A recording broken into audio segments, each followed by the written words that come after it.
Right now, Uganda's in the middle of a serious political crisis, and it all kicked off after a presidential election that's being fiercely disputed. To really get what's going on, we're going to look at the stories of two key opposition figures. Their stories, you'll see, tell us a lot about a much bigger struggle for power. And just to get a sense of how intense this is, listen to these words from the main opposition leader, Bobi Wine. This isn't just political talk. This is a man who genuinely believes he's being hunted by his own government. So, how in the world does a presidential candidate end up in hiding? Well, it all started in the chaotic aftermath of that election, an election that's basically thrown the country into turmoil. Okay, so here's the core of the conflict. On one hand, you have the official results saying the current president, Yoweri Museveni, has won again.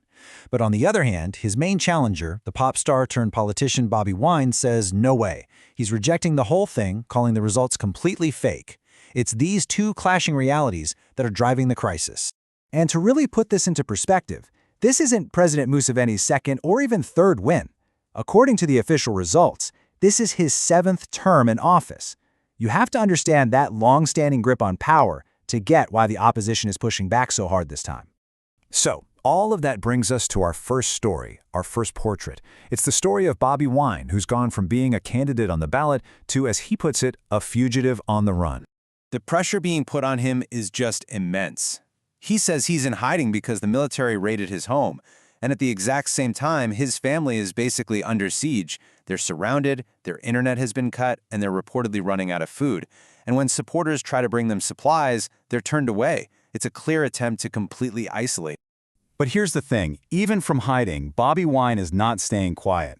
He's calling directly on his supporters, asking them to carry the torch, to keep up the fight through peaceful protests and civil disobedience. He's literally trying to lead a movement while on the run for his safety. But what's happening to Bobi Wine isn't a one-off. To really see the pattern here, you need to hear the story of another major opposition figure, Kizza Besigye. His story is a portrait of a prisoner. So, Kizza Besigye, he's another opposition leader who has challenged President Museveni in the past. He's been locked up for about a year now, facing these incredibly serious treason charges. And get this, he's not being tried in a regular civilian court, he's being tried in a military one. His wife has described the conditions he's in, and it sounds just awful. We're talking about a hot, dark, airless cell, sleeping on a mattress that's infested with bed bugs. It's no surprise that these degrading conditions have caused his health to just plummet. And her words here just convey this real, deep fear for his life. The family is in this fight just to get him to a proper hospital, a basic request that, so far, the courts have denied again and again. So you have to ask, who's directing all this pressure against these two men?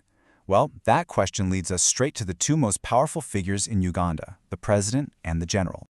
The commander of Uganda's army, the very man Bobi Wine says led the raid on his home, is General Muhoozi Kainerugaba. And here's the key part. He's also President Museveni's son. So you have this incredible concentration of power, both political and military, all within a single family.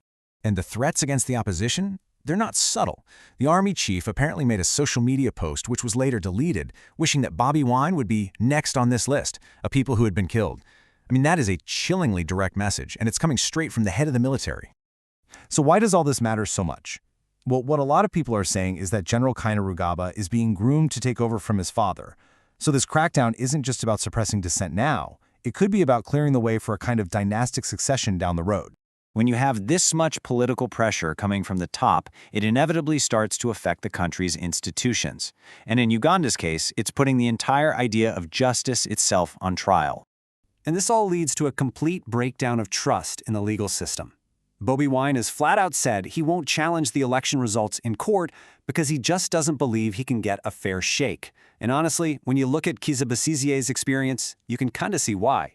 Now, this slide right here is incredibly telling. Just look at this comparison. You've got Kizza Besigye, a political opponent who has been denied bail 4 separate times. Then, in stark contrast, you have Jamil Mukulu, an alleged leader of a rebel group with ties to ISIS, and he was granted bail. For critics of the government, this is Exhibit A that the justice system is being used as a political weapon.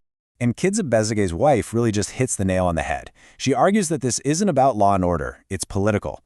And more than that, it feels like a personal vendetta coming from the very, very top. So in the end, the stories of these two men, one hiding for his life, the other imprisoned and in failing health, They paint this vivid picture of what dissent looks like under extreme pressure. And it really leaves us all with a pretty fundamental question. When the courts are questioned and the opposition is silenced, what does the future really hold for democracy?